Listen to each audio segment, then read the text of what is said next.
Good morning, students. So first of all, I would like to tell you two things that were the two queries that was raised by you. That when we have to do the classwork in the notebooks or not. So from today, you have to do the classwork part in the copy, and that is given in the video lecture, the classwork part. And in the homework, for the homework I will be providing you one PDF file. You only have to note down all the question and answers from the PDF. I will be checking all the question and answers when the school gets reopened. I will be checking all the classwork as well as the homework part.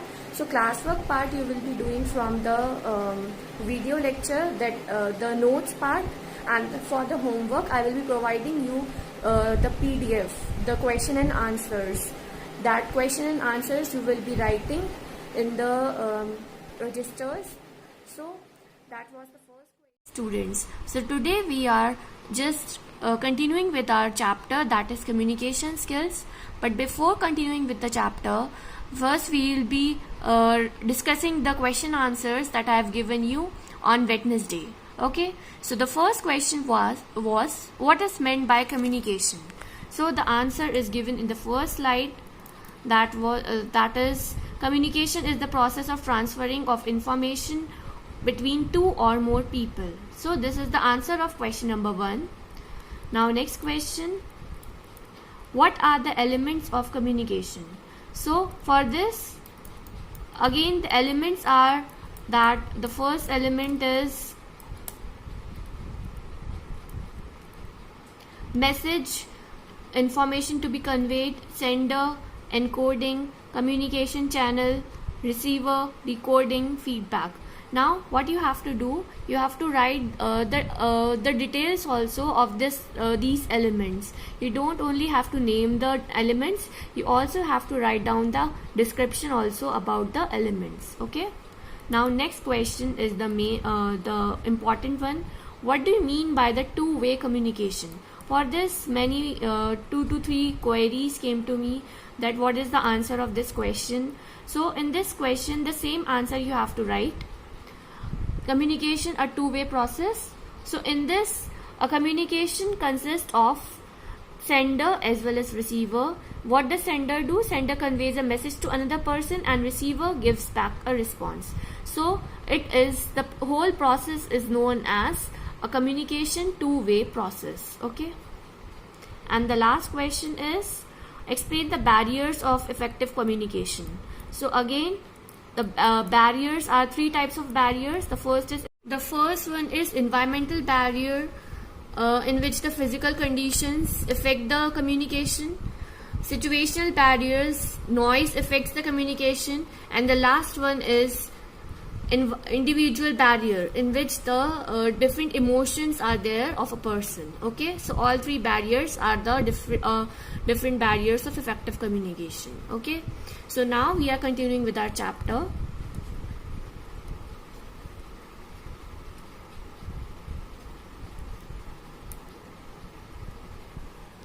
Okay, so we are starting up with the first topic of today, that is methods of communication. So basically there are 3 methods of communication, that is a verbal communication, non-verbal communication and visual communication. Now what do you mean by the term verbal communication? In verbal communication, we just communicate with the help of using words. Our words are very important when we are doing a verbal communication. Non-verbal communication consists of different type of gestures or postures or different type of body languages that just includes in non-verbal communication. And the last one is visual communication.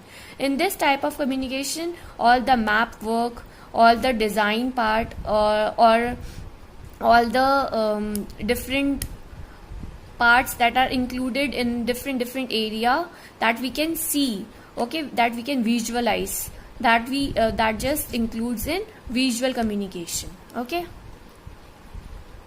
so now the first communication is verbal communication. It just involves the use of words, as I told you earlier. It just involves the use of words in delivering the intended message. So basically a verbal communication is divided into oral communication and written communication. Okay, now Oral communication. Now, what do you mean by the term oral communication? Now, see, in schools, when you study, there are two type of exams that take place. The first one is oral exam. The second one is written exam. So, in oral exam, the teacher asks you the question on an oral basis. Whereas in written exam, a teacher just give you a question paper, and then you have to answer each and every question by writing the answers. So, this is known as written type of communication. So, oral communication, the process of expressing information or ideas through spoken words. Okay, so when you are using the different words, you are doing an oral communication. Now, factors affecting. What are the different factors which affect an oral communication? The first one is clarity in pronunciation. Obviously, if you pronounce a word in a different or the pronunciation is not clear of your word, then you will not be able to convey your message to another one.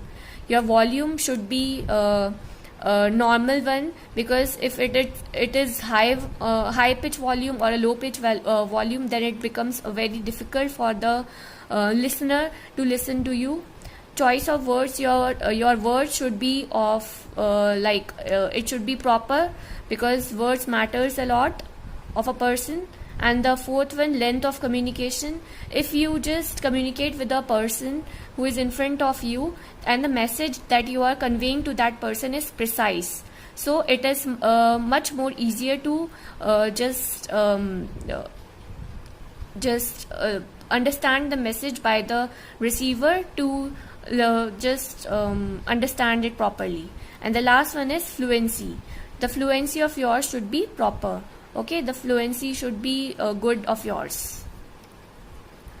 The next one is advantages of oral communication. Now, the first advantage is it is cost efficient, because it doesn't require any cost while communicating. You don't require any type of it is not costly one. Okay, the second one is it helps in building relationships. It helps it helps you to just create a strong bonding between the person and building a good type of relationship. The next one is disadvantage of oral communication. Now, what are the different disadvantages? The first one is not suitable for lengthy messages. If you are just conveying a lengthy or a very large message to the person who is standing in front of you, then it becomes very difficult for that person to just stand over there or sit over there and listen to you continuously. So, the lengthy messages becomes very difficult for the listener to listen. Okay. The second one is does not provide permanent record. When you are communicating to that person, it doesn't provide any record. As compared to when you write something, it provides you some record. But when you just communicate to that person on the oral basis, on an oral basis, then it becomes very difficult for that person to just understand and maintain a proper record. Okay. Now, the second one is written communication. Okay, it involves sending messages in form of written words to convey information. As I told you earlier, when you are writing any exam and you are conveying the message to your teacher that this is the answer of this question, this is the answer of this question. So this type of communication is known as written communication. Now, what are the advantages of written communication? It is suitable mode of communication, as it is more suitable as compared to oral communication, as there are many advantages. It provides you with some record also.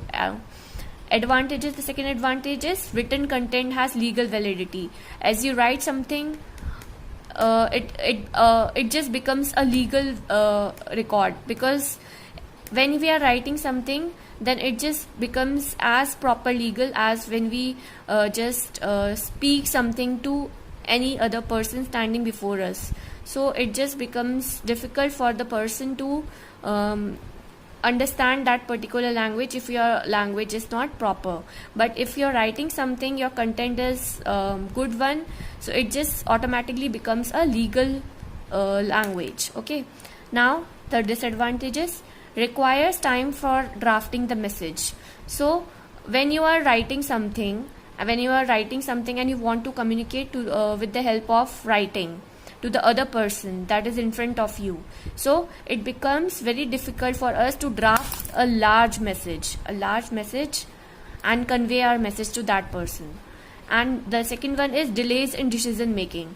So it becomes very difficult for us to make a proper decision over there while writing something and conveying a message to another person. So it becomes a very difficult task to make a decision over there, and it always lacks a proper decision. Okay. The second and the most important communication is non-verbal communication. It means communicating without the use of words, oral or written. So this type of communication does not require any type of words, use of words, or you have to write something. You only have to make use of these things, that is your voice, gestures, facial expression, body language and physical contact. Through these type of elements, you can just easily convey your message to the receiver that is standing in front of you or the listener. The next is advantages of non-verbal communication. It helps handicapped people, and the disadvantage of non-verbal communication is difficult to analyze a non-verbal message, as it is much easier to analyze a verbal message, as it is much easier to convey a message by speaking, by using the words, and explanations are not possible through non-verbal communication, because by using gestures you are not able to explain anything much properly as compared to by using the verbal communication. And the last one is visual communication. Any verbal or non-verbal communication utilizing the sense of sight.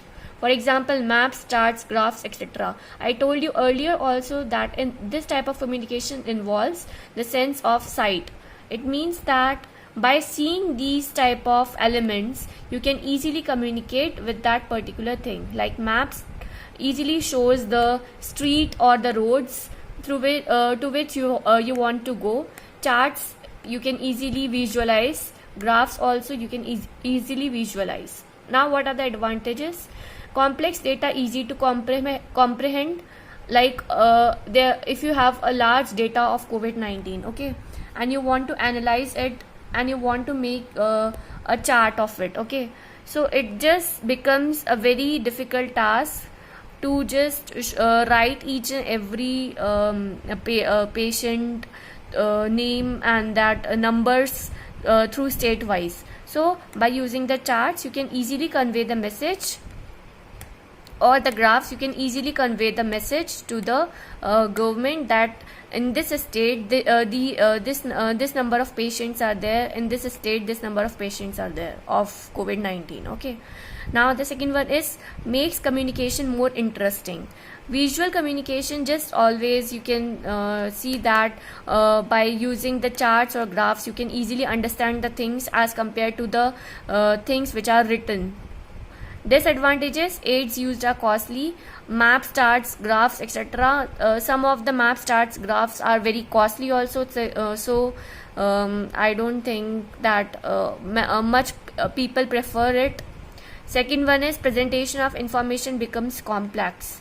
Like in graphs or in charts, like you have seen the pie chart in maths. So some of the pie charts are very complex. Like by seeing to that pie chart you will not understand whether what is happening in that particular pie chart, so it becomes very difficult for us to analyze it.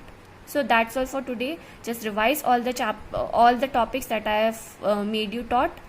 And one more thing, today's classwork you have to note it down. You have to note it down in the copies. Okay, this is the classwork, and for the homework I will be giving you one that what I told you earlier, that PDF file. Okay, thank you class. Thank you students, hope you have understood each and every topic. So just revise all the topics that I have taught to you today. Okay.